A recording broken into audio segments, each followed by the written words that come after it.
Hello दोस्तों, मैं शिवाजी मिश्रा दोबारा आप लोगों का स्वागत करता हूं अपने फिजिक्स की क्लास में। वेलकम है आप लोगों का। पहले वीडियो में हमने पढ़ा था कि प्रकाश डुअल नेचर का होता है। उसके बाद हम लोगों ने रिफ्लेक्शन के बारे में पढ़ा था, उसके नियम भी जाने थे, परावर्तन के नियम वगैरह पढ़ चुके हैं। और आज हम जिसके बारे में चर्चा करेंगे वो है प्रतिबिंब। तो चलिए देखते हैं कि व्हाट इज इमेज, प्रतिबिंब क्या होती है।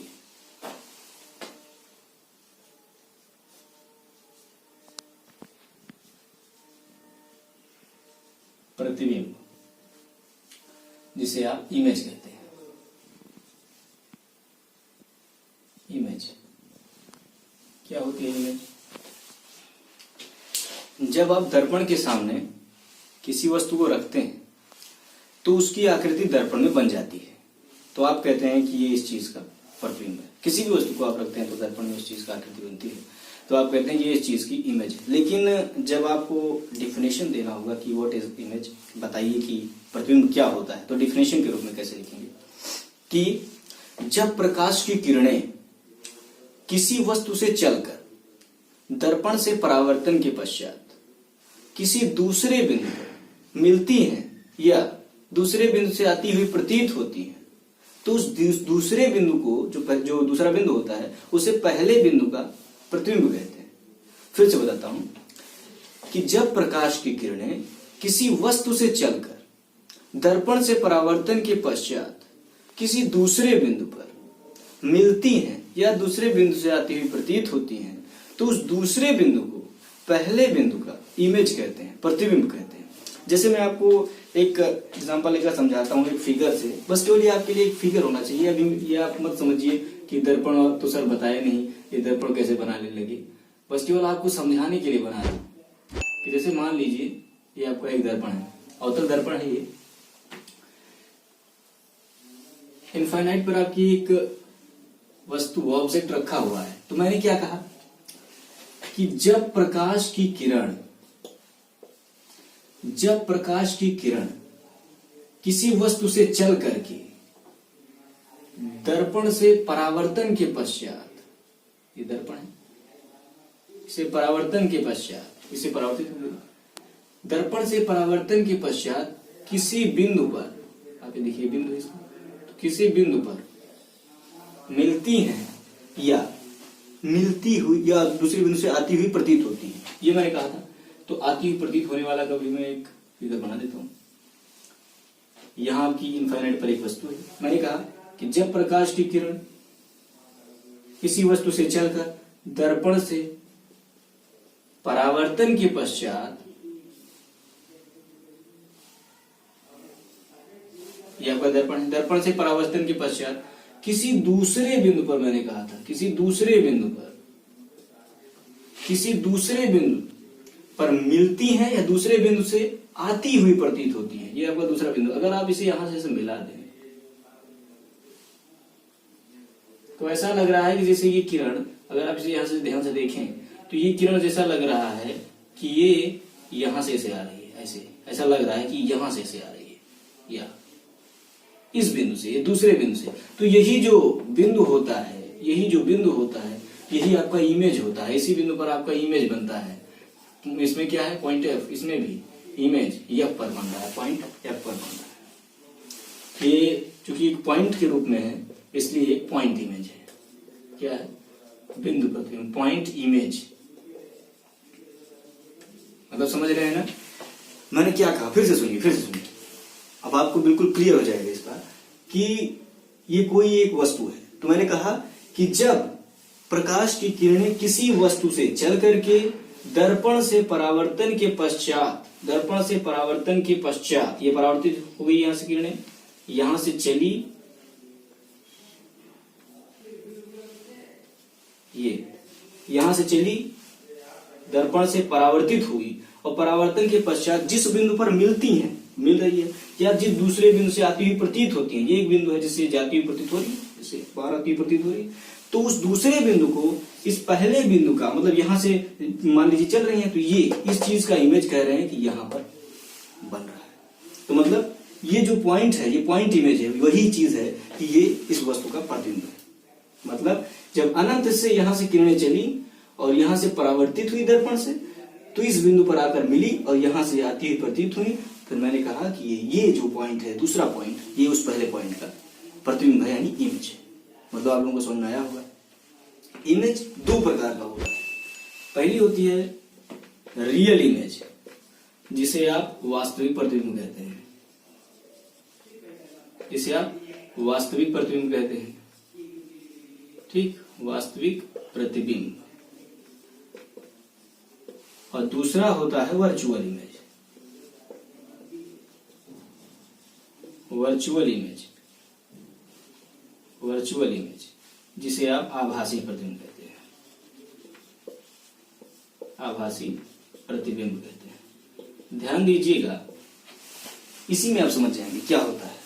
रियल इमेज, वास्तविक प्रतिबिंब क्या होती है? मतलब जब वस्तु से चलने वाली प्रकाश की किरणें दर्पण से परावर्तन के पश्चात वास्तव में किसी बिंदु पर मिलती हैं, वास्तव में किसी बिंदु पर मिलती हैं, तो जो वो बिंदु होता है उसे वस्तु की इमेज कहा जाता है। तो उस बिंदु पर उस वस्तु की इमेज बनती है, मेरा मतलब ये है। तो उसी बिंदु पर उस वस्तु की इमेज बनती है जो रियल, जहां रियल में मिल रही है वो किरणें। तो यहां से देख रहे हैं आप, ये दर्पण की ये यहां से वस्तु से प्रकाश की किरणें जा रही हैं और दर्पण से परावर्तित हो रही हैं, तो इसी बिंदु पर आकर मिल रही हैं। तो यानी यहां इस बिंदु पर, बिंदु एफ पर इसका इमेज बनेगा, यानी यहां पर आपका रियल इमेज बन रहा है,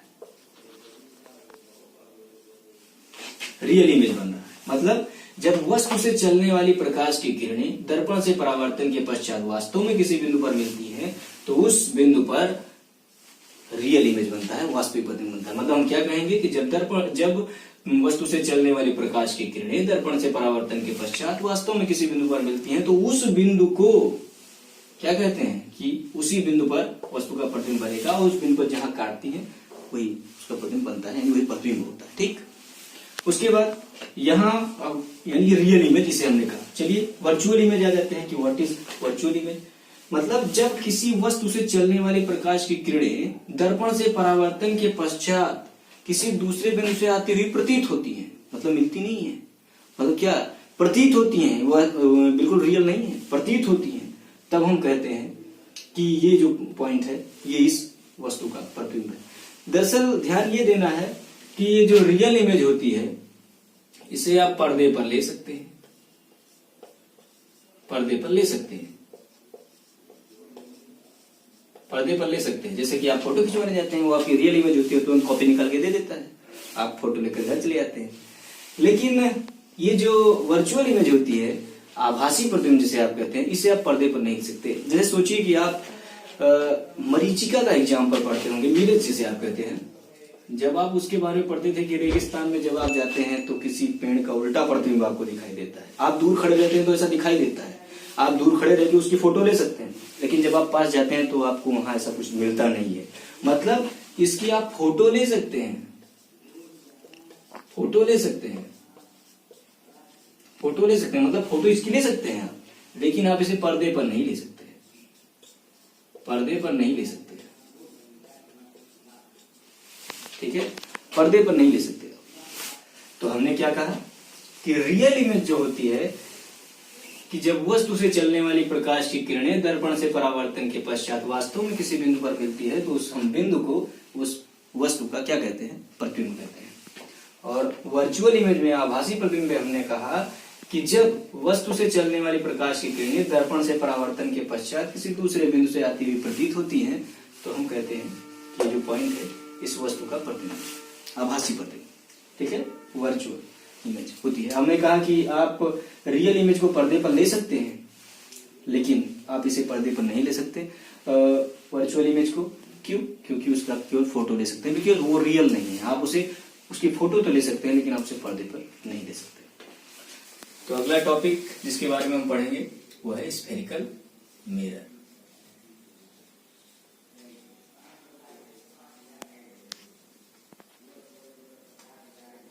जिसे हम हिंदी में गोलीय दर्पण कहते हैं।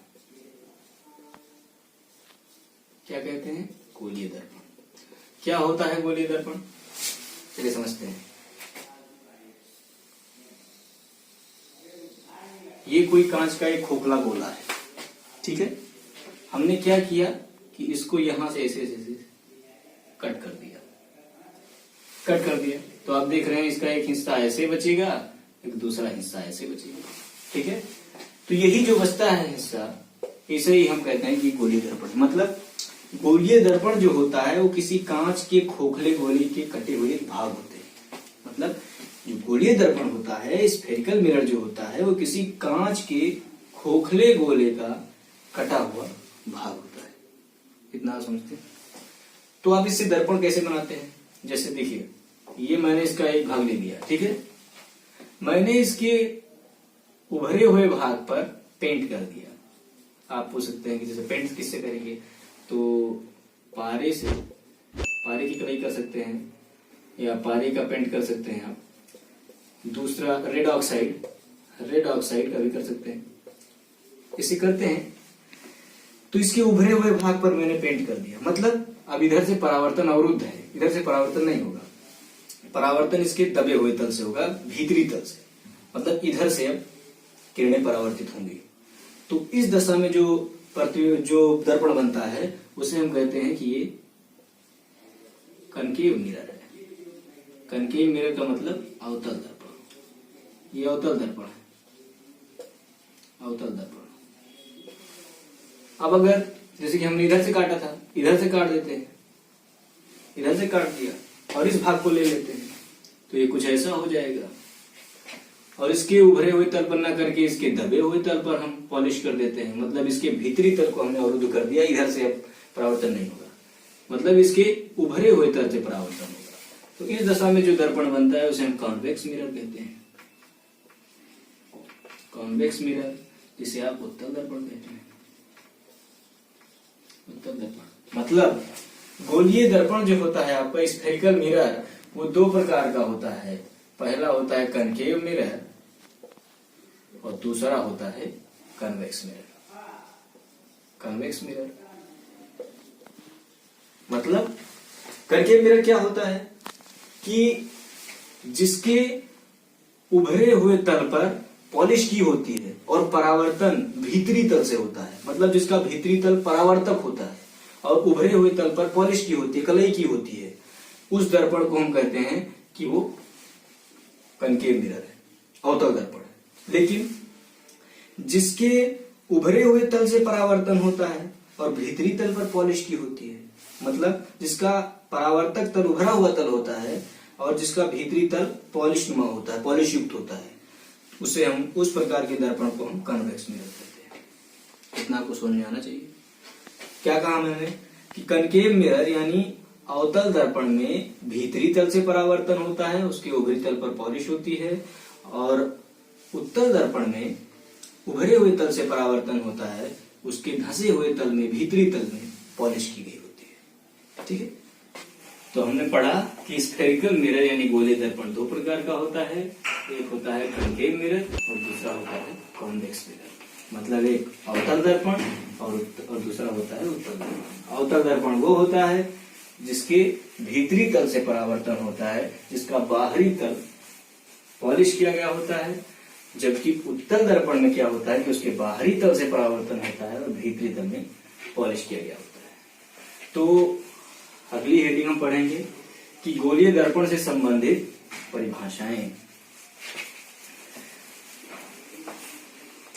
कि गोलीय दर्पण से संबंधित डिफिनेशंस है, उसे हम पढ़ते हैं। Definitions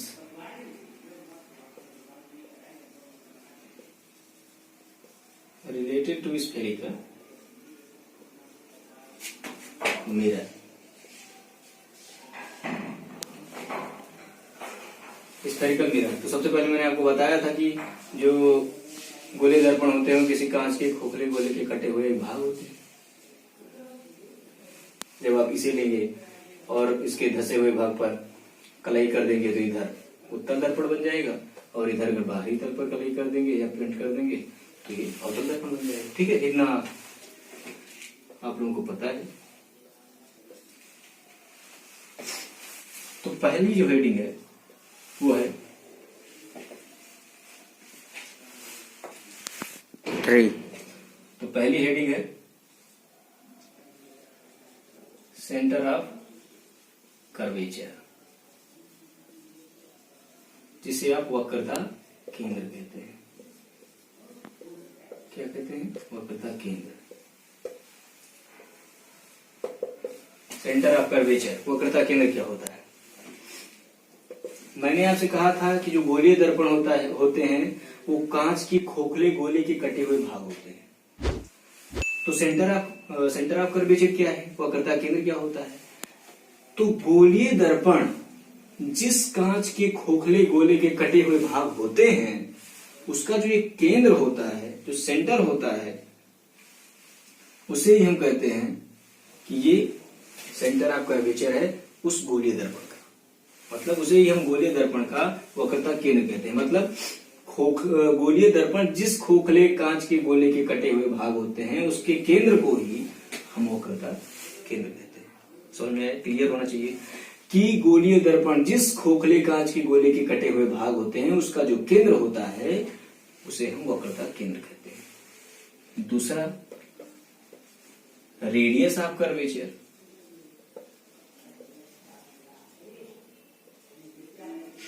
रेडियस ऑफ कर्वेचर क्या होता है? वक्रता त्रिज्या। वक्रता त्रिज्या किसे कहते हैं? फिर वैसे बिल्कुल परिभाषा देंगे कि गोलीय दर्पण जिस खोखले कांच के गोले के कटे हुए भाग होते हैं उसकी जो त्रिज्या होती है उसे ही हम गोलीय दर्पण की त्रिज्या कहते हैं। जिसमें आप सीपी देख रहे हैं, इसमें आप देख रहे हैं कि सीपी, आप देख रहे हैं फिगर के हिसाब से सीपी, और इसमें भी अगर हम फिगर के हिसाब से देखें तो ये सी था वक्रता केंद्र। ठीक है, फिगर में अगर आप देख रहे हैं तो सीपी आपका आपकी वक्रता त्रिज्या है और फिगर में आप देख रहे हैं तो केंद्र आपका सी। मतलब कि गोलीय दर्पण जिस खोखले कांच के गोले के कटे हुए भाग होते हैं उसका केंद्र जो होता है वो वक्रता केंद्र होता है और उसकी त्रिज्या जो होती है वो वक्रता त्रिज्या होती है। इतना आपको समझ में आना चाहिए। उसके बाद तीसरी जो हेडिंग आती है वो आती है ध्रुव, जिसे आप अंग्रेजी में पोल कहते हैं। पोल क्या होता है? जैसे कि यहीं से आप समझ सकते हैं, अगर मैं इसे काट के अलग बना दूं, ये मैंने कहा था कि उसका केंद्र जो होता है वक्रता केंद्र होता है। तो पोल क्या होता है? तो दर्पण के परावर्तक तल, परावर्तक ये है M1 M2 अगर आप देख रहे हैं, M1 M2 उसका धंसा हुआ भाग, भीतरी भाग, ये इसका परावर्तक तल है। तो दर्पण के परावर्तक तल जो कि इधर है उसका जो मिड पॉइंट होता है, मध्य बिंदु, उसको हम क्या कहते हैं? मतलब पॉइंट P, इसमें पॉइंट P जो है वही इस दर्पण का पोल है, इस मिरर का पोल है, ध्रुव है। मतलब परावर्तक तल के मध्य बिंदु को, दर्पण के परावर्तक तल के मध्य बिंदु को ध्रुव कहा जाता है, दर्पण का ध्रुव कहते हैं। ठीक है, इतना समझ में आना चाहिए आपको कि दर्पण के परावर्तक तल के मध्य बिंदु को दर्पण का ध्रुव कहा जाता है। मतलब फिगर में अगर आप देखें तो पॉइंट P, इसमें भी आप देख सकते हैं पॉइंट P। ये पॉइंट P जो है परावर्तक तल का मध्य बिंदु है, यानी ये पोल है। ठीक है, अगली जो परिभाषा आती है, अगला जो पॉइंट आता है वो है आपका प्रिंसिपल एक्सिस। प्रिंसिपल एक्सिस जिसे आप कहते हैं मुख्य अक्ष। मुख्य अक्ष क्या होता है? कि दर्पण के ध्रुव, देख रहे हैं आप, इसमें भी पोल है, इसमें भी पोल है, कहीं भी दे दीजिए। यहां देखिए आपको ज्यादा समझ में आएगा कि दर्पण के ध्रुव और वक्रता केंद्र, देख रहे हैं आप, दर्पण के ध्रुव और वक्रता केंद्र से होकर जाने वाली रेखा, यही रेखा, ये जो रेखा जा रही है, दर्पण के ध्रुव और वक्रता केंद्र से होकर जाने वाली रेखा दर्पण का मुख्य अक्ष कहलाती है। फिर से, दर्पण के ध्रुव और वक्रता केंद्र से होकर जाने वाली रेखा दर्पण का मुख्य अक्ष कहलाती है। ठीक है, दर्पण का मुख्य अक्ष हो गया। उसके बाद हम चलते हैं फोकस दूरी। पहले फोकस पे चलते हैं कि फोकस क्या होता है, उसके बाद हम चलेंगे फोकस दूरी पर। तो फोकस क्या होता है? ये आपका कनकेव मिरर है। यहां इनफाइनाइट डिस्टेंस पर आपकी एक वस्तु रखी है कोई, ठीक है। यहां से चलने वाली प्रकाश की किरणें, ठीक है, दर्पण से, ये दर्पण है आपका, दर्पण से परावर्तन के पश्चात जिस बिंदु पर मिलती हैं, ये देखिए, ये एक बिंदु पर मिल रही हैं, जिस बिंदु पर मिलती हैं उस बिंदु को ही दर्पण का फोकस कहते हैं, या आप मेन फोकस भी कहते हैं, मुख्य फोकस भी लिखा जाता है, मेन फोकस, मुख्य फोकस कहते हैं, ठीक है, उसे दर्पण का मुख्य फोकस कहते हैं। फिर से, ये इनफाइनाइट डिस्टेंस पर एक वस्तु रखी है, ऑब्जेक्ट रखा हुआ है इनफाइनाइट डिस्टेंस पर, तो इस ऑब्जेक्ट से होकर जब प्रकाश की किरणें इस दर्पण से परावर्तित होती हैं, तो परावर्तन के पश्चात ये जिस बिंदु पर आकर मिलती हैं उस बिंदु को ही हम क्या कहते हैं, दर्पण का फोकस। दर्पण का फोकस फिगर में अगर आप देख रहे हैं तो यह मतलब प्रकाश की किरणें परावर्तन के पश्चात जिस बिंदु पर आकर मिल रही हैं उसे ही हम दर्पण का फोकस कहते हैं। अच्छा, दूसरी हिसाब ये भी होता है कि जिस बिंदु पर मिल रही हैं या मिलती हुई प्रतीत होती हैं, उस बिंदु को हम दर्पण का फोकस कहते हैं। केवल यही नहीं कि मिल रही हैं, जब आप उत्तल दर्पण के बारे में चर्चा करेंगे तो उसमें मिलती हुई प्रतीत होती है। जैसे यहाँ इनफाइनाइट डिस्टेंस पर वस्तु रखी है, यहां से होकर ये परावर्तन के पश्चात किरणें इधर की ओर मुड़ गई, तो यहाँ फोकस होगा जब आप इसे यहां से मिला देंगे। ये देखिए, इस बिंदु पर आप देख रहे हैं मिलती हुई प्रतीत हो रही है पॉइंट एफ, तो आपको लग रहा है कि यहां पर मिल रही है। ये एक वर्चुअल इमेज है, मैंने आपको पीछे बताया कि इमेज कैसी होती है, दो प्रकार की, रियल और वर्चुअल। तो उसमें आप देख रहे हैं कि ये इनफाइनाइट डिस्टेंस से परावर्तन के पश्चात मुड़ गई इधर की ओर, तो यहाँ ये पॉइंट एफ पर ये मिलती हुई प्रतीत होती है। मतलब जब परावर्तन के पश्चात दर्पण से प्रकाश की किरणें जिस बिंदु पर मिलती हैं या मिलती हुई प्रतीत होती है, तो उस बिंदु को हम दर्पण का फोकस कहते हैं। एक छोटी सी हेडिंग और आती है, फोकस दूरी। फोकस दूरी जिसे आप कहते हैं फोकल लेंथ, फोकस लेंथ या फोकल लेंथ, ठीक है। वो क्या होता है, तो यही समझ लीजिए कि ये आपका पोल है, ये आपका सेंटर ऑफ कर्वेचर है, ये आपकी फोकस है, ठीक है। तो ये जो P है यानी कि पोल और ये फोकस है आपका, तो फोकस से इस पोल ध्रुव के बीच की जो दूरी होती है वही आपकी फोकस दूरी होती है, यही आपकी फोकस दूरी होती है, ठीक है। स्मॉल एफ, ये कैपिटल एफ, स्मॉल एफ, कि फोकस से ध्रुव के बीच की दूरी को फोकस दूरी कहते हैं। बिल्कुल सरल। और आखिरी जो आता है वो आता है दर्पण का द्वारक, ठीक है, दर्पण का द्वारक। अब देखिए दर्पण का द्वारक क्या होता है, अगर मैं इसको यहां से इसे मिला दूं तो ये आप देख रहे हैं कि परावर्तक तल का एक व्यास के जैसा लग रहा है। यहां से अगर आप इसे मिला दें तो ये एक व्यास के जैसा लग रहा है, मतलब किसी दर्पण के परावर्तक तल का जो व्यास होता है वो उसका द्वारक कहलाता है। किसी दर्पण के परावर्तक तल का जो व्यास होता है वो आपका द्वारक कहलाता है। फिगर में अगर आप देखें तो M1 M2, फिर से मैं इसे एक बार आपको ठीक से बिल्कुल सही से शुरू से सारी हेडिंग बता देता हूं, नहीं तो शायद समझ में ना आए जब एक में हो जाता है। तो एक बार फिर समझिए कि जैसे ये आपका उत्तल दर्पण ले रहा हूं मैं, तो मैंने क्या कहा था, सेंटर ऑफ कर्वेचर क्या होता है, मैंने आपको कहा था कि गोलीय दर्पण कांच के खोखले गोले के कटे हुए भाग होते हैं। मैंने यहाँ से काट दिया, तो इसका जो केंद्र होता है इस खोखले गोले का, वही गोलीय दर्पण का भी केंद्र होता है, जिसे आप वक्रता केंद्र कहते हैं। मतलब गोलीय दर्पण जिस कांच के खोखले गोले के कटे हुए भाग होते हैं उसके केंद्र को ही हम दर्पण की क्या कहते हैं, वक्रता, गोलीय दर्पण का वक्रता केंद्र कहते हैं। ठीक उसी तरीके से हमने परिभाषित किया था रेडियस ऑफ कर्वेचर, वक्रता त्रिज्या, कि गोलीय दर्पण जिस कांच के खोखले गोले के कटे हुए भाग होते हैं उसकी त्रिज्या को वक्रता त्रिज्या कहते हैं। इतना बिल्कुल क्लियर होना चाहिए। ध्रुव क्या होता है, तो हमने कहा था कि दर्पण के परावर्तक तल, आप देख रहे हैं परावर्तक M1 M2, उसका जो मध्य बिंदु होता है P, आप देख रहे हैं P, वो दर्पण का ध्रुव कहलाता है। मतलब दर्पण का जो परावर्तक तल का मध्य बिंदु होता है उसे ही हम ध्रुव कहते हैं, पोल कहते हैं। अगला फिर प्रिंसिपल एक्सिस मुख्य अक्ष आया था। मुख्य अक्ष क्या होता है कि दर्पण के ध्रुव और वक्रता केंद्र से होकर जाने वाली जो रेखा होती है वो आपकी प्रिंसिपल एक्सिस होती है। ठीक है, वो प्रिंसिपल एक्सिस होती है। उसके बाद क्या आया था, फोकस क्या होता है। हमने कहा कि मान लेते हैं कि इनफाइनाइट डिस्टेंस पर एक ऑब्जेक्ट है, तो यहां से चलने वाली प्रकाश की किरणें दर्पण से परावर्तन के पश्चात जिस बिंदु पर मिलती हैं या मिलती हुई प्रतीत होती है, प्रतीत होने वाला सिस्टम आएगा उत्तल दर्पण में।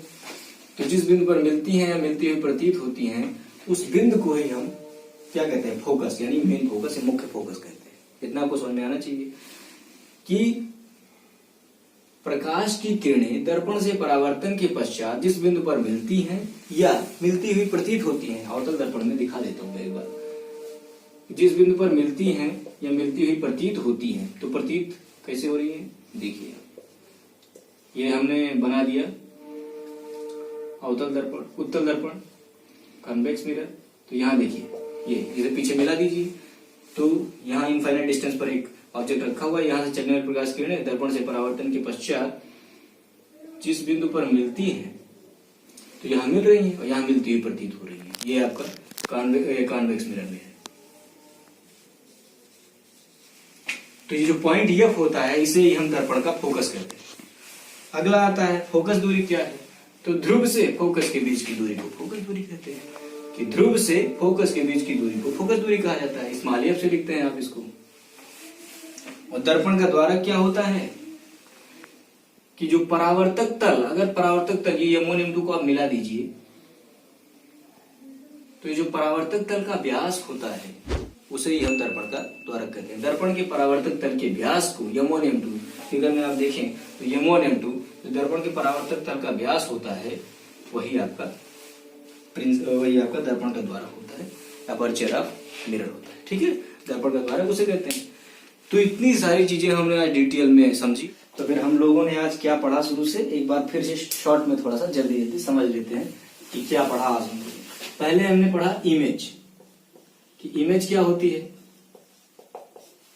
तो हमने कहा कि जब प्रकाश की किरणें किसी वस्तु से चलकर दर्पण से परावर्तन के पश्चात किसी बिंदु पर मिलती हैं या उस दूसरे बिंदु से आती हुई प्रतीत होती हैं, तो उस दूसरे बिंदु को हम पहले बिंदु का प्रतिबिंब कहते हैं। हमने एक एग्जाम्पल भी लिया था कि जिसे मान लेते हैं, इस बार दूसरा एग्जाम्पल ले लेते हैं कि ये फोकस दूरी है, ये आपका सेंटर ऑफ कर्वेचर है। तो मान लेते हैं इस पर कोई वस्तु रखी है, तो यहां से किरणें चली दर्पण से परावर्तन के पश्चात ये, उसके बाद ये दूसरी रे यहां से गई, तो ये जो बिंदु हुआ आपका, मान लेते हैं ये के है और ये आपका ओ पी है, ओ को नीचे कर देते हैं, ये ओ है आपका, ये पी है। तो ये ओपी आपकी कोई ऑब्जेक्ट थी, ठीक है, ऑब्जेक्ट है आपका। यहां से प्रकाश की किरणें चली और दर्पण से परावर्तन के पश्चात आप देख रहे हैं एक रे इधर से गई, एक रे इधर से गई, तो दर्पण से परावर्तन के पश्चात ये बिंदु के पर जाकर मिली। तो इस बिंदु पर आप देख रहे हैं कि यहां से यहां जब मिला दिया तो ये आपका ओके जो है ये एक इमेज बन गई आपकी। मतलब यही है आपकी इमेज, मतलब दर्पण से परावर्तन के पश्चात जिस बिंदु पर मिलती हैं या जिस बिंदु से आती हुई प्रतीत या दूसरे बिंदु से, तो यही दूसरा बिंदु जो है आपका ये इमेज है, तो उस दूसरे बिंदु को हम इमेज कहते हैं। यानी दूसरे बिंदु से चाहे मिल रही हैं या दूसरे बिंदु से आती हुई प्रतीत हो रही हैं। इसके लिए मैंने आपको अवतल दर्पण में बताया था पीछे कि दर्पण कैसे किस तरीके से आती हुई मिलती है। एक बार फिर से देख लीजिए, जैसे ये है, यहाँ मुख्य अक्ष से के समांतर किरणें आई और यहाँ से टकरा करके, तो ऐसा लग रहा है कि जैसे ये किरणें इधर से आ रही हैं, ऐसा लग रहा है जैसे यहाँ से जनरेट होकर किरणें ऐसे निकल रही हैं। मतलब इस दूसरे बिंदु से आकर आती हुई निकलती हुई प्रतीत जनरेट होती हुई दिख रही है, जैसे इस दूसरे बिंदु से आती हुई आ रही है। ठीक है, तो मतलब हमने कहा कि इमेज क्या है कि प्रकाश की किरणें किसी वस्तु से चलकर दर्पण से परावर्तन के पश्चात जिस बिंदु पर मिलती हैं या जिस बिंदु से आती हुई प्रतीत होती है, तो उस दूसरे बिंदु को, उस ऑब्जेक्ट का हम क्या कहते हैं कि प्रतिबिंब। ठीक है, इमेज। इमेज दो प्रकार की होती है। हमने कहा था दो प्रकार की इमेज, क्या पढ़ा, पहला रियल इमेज और दूसरा इमेजिनरी, जिसे आप वर्चुअल कहते हैं। इमेजिनरी नहीं, वर्चुअल इमेज।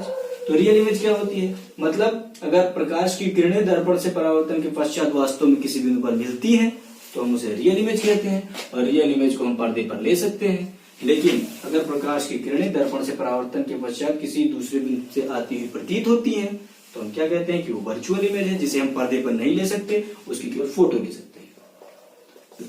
ठीक है, उसकी केवल फोटो ले सकते हैं। इतना हमने इमेज में पढ़ा था। उसके बाद फिर हमने पढ़ा था कि गोलीय दर्पण क्या होता है। तो हमने कहा कि मान लेते हैं कि कोई ये कांच है, ये कांच का कोई खोखला गोला है, इसको हमने ऐसे काट दिया। जो गोलीय दर्पण होता है वो कांच के खोखले गोले का कटा हुआ भाग होता है। तो ये जो खोखला गोला कट गया, एक इधर से एक इधर से, मान लेते हैं इसका हमने उभरा हुआ भाग पेंट कर दिया, मतलब इस इधर से परावर्तन अवरुद्ध हो गया, इधर से रिफ्लेक्शन नहीं होगा, इधर से रिफ्लेक्शन नहीं होगा। मतलब रिफ्लेक्शन होगा तो इसके दबे हुए तल से, इस धसे हुए तल से, भीतरी तल से। तो इस तरीके से जो दर्पण बनता है उसे हम अवतल दर्पण या कनकेव मिरर कहते हैं। और अगर आप इसके भीतरी तल को पेंट कर दें, कलई कर दें, तो आप देख रहे हैं कि अब इधर से परावर्तन अवरुद्ध हो गया, इधर से परावर्तन नहीं होगा। अब परावर्तन होगा तो केवल इस बाहरी वाले तल से। तो बाहरी वाले तल, इस तरीके से जो दर्पण बनेगा उसे हम उत्तल दर्पण कहते हैं या कनकेव मिरर कहते हैं, कन्वेक्स मिरर कहते हैं। ठीक है, तो ये आपका कन्वेक्स मिरर है, ये आपका कनकेव मिरर है। तो जिसके धसे हुए तल से परावर्तन होता है और हम कलई या पेंट बाहरी वाले तल से करते हैं उसे हम अवतल दर्पण कहते हैं, और जिसके बाहरी वाले तल से परावर्तन होता है और कलई हम उसके भीतरी तल पर करते हैं उसे हम उत्तल दर्पण कहते हैं। इतना हमने समझा था। उसके बाद आ गया था कि इससे संबंधित परिभाषाएं क्या है, कि गोलीय दर्पण से संबंधित परिभाषाएं क्या है। वो बिल्कुल यहाँ लिखी हुई है, बिल्कुल सही। ये आपका कोई कांच का खोखला गोला है, ये मैं बना देता हूं जल्दी से। हमने कहा सेंटर ऑफ कर्वेचर क्या होता है।